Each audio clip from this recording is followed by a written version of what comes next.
महिला gang leader की नई जिंदगी की पहली सुबह एक बार फिर जन्म लेने के बाद सबसे पहले वो एक हेयर सैलून पहुंचती है अपने पुराने चमकदार शामाटे हेयर स्टाइल को कटवाने के लिए। अब उसने तय कर लिया है कि वो अपनी गैंग के लड़कों के साथ एक नई जिंदगी शुरू करेगी। अब कोई गुंडागर्दी नहीं, कोई अपराध नहीं। पिछले जन्म में वो अपने लड़कों के साथ मिलकर एक नामी काली दुनिया की डॉन बन चुकी थी, लेकिन आखिरकार वो कानून की सजा से नहीं बच सकी और उसके साथ जो भाई थे जो उसके लिए जान देने को तैयार रहते थे, उनका भी अंत बहुत दुखद हुआ। अपनी आखिरी सांसों में उसने पछताया, काश उसे एक और मौका मिले तो वो कभी भी किसी को इस दलदल में न घसीटे। लेकिन जब दोबारा आंखें खुली तो वो वापस उसी समय में पहुंच चुकी थी 10 साल पहले।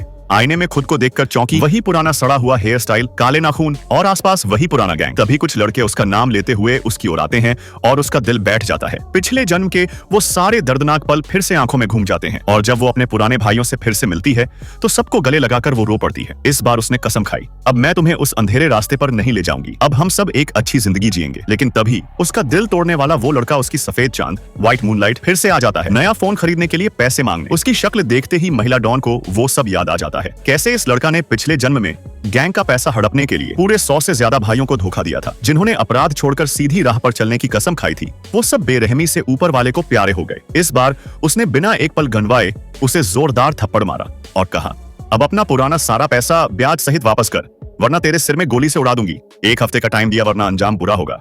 बदले की आग में जलते वो लड़का फौरन उसके सबसे बड़े दुश्मन चाकू को फोन करती है, मदद करो, ये औरत मेरे पीछे पड़ गई है। लेकिन महिला डॉन अब बदल चुकी थी। उसने इन सब ड्रामों को नजरअंदाज किया और अपने गैंग के लड़कों को लेकर हेयर सैलून निकल गई सबका नया लुक बनवाने। लेकिन रास्ते में एक और नजारा दिखा। कुछ गुंडे एक स्टाइलिश दिखने वाले स्टूडेंट को पीट रहे थे। वो लड़की चीखी, सब रुक जाओ। गुंडे बोले, कौन है ये औरत, बीच में क्यों पड़ रही है? लेकिन जैसे ही उन्होंने उसका नाम सुना, नई बहन जी, वो घबरा गए और माफी मांगने लगे। माफ करना बहन जी, गलती हो गई, हमें नहीं पता था। महिला डॉन ने उन गुंडों से उस लड़के को बचाया। फिर उसे याद आया, पिछले जन्म में एक पुलिस अफसर का बेटा एक झगड़े में बुरी तरह से घायल हुआ था। वो सोचने लगी, कहीं ये वही लड़का तो नहीं? उस लड़के के कपड़ों और अंदाज को देखकर उसे यकीन हो गया, यही वो है। जब लड़के ने अपना नाम बताया और उसे नमस्ते कहा तो महिला डॉन मुस्कुराई और बोली, चलो अब बाल कटवाने चलते हैं, नई शुरुआत करनी है। नेक्स्ट पार्ट के लिए सब्सक्राइब कर लो।